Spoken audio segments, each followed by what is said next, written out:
Rus tilida judayam ko'p ishlatiladigan iboralarni ko'rib chiqamiz. Birinchi iboramiz bu "не вопрос". Ha, albatta, muammo yo'q deganda aytishimiz mumkin. Misol uchun, "Ты можешь одолжить ручку?" Ruchkangni bera olasanmi? "Не вопрос". Ha, albatta deganda aytishimiz mumkin. Keyingi iboramiz bu "без проблем". Judayam ko'p ishlatiladi. Biror bir narsaga ha, albatta, muammosiz yoki bajonidil deganda aytishimiz mumkin.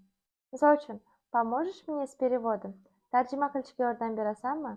"Без проблем". Bajonidil deganda aytishimiz mumkin. Keyingi iboramiz bu "как хочешь".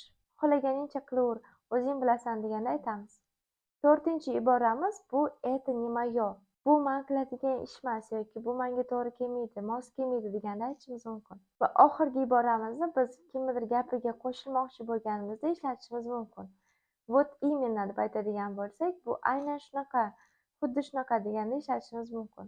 Ushbu iboralardan qaysi birini ko'proq eshitgansiz? Buni izohlarda yozib qoldiring. Va shuningdek, ko'proq iboralarni va so'zlarni o'rganmoqchi bo'lsangiz, izohda ko'rsatilgan Telegram sahifamga obuna bo'ling.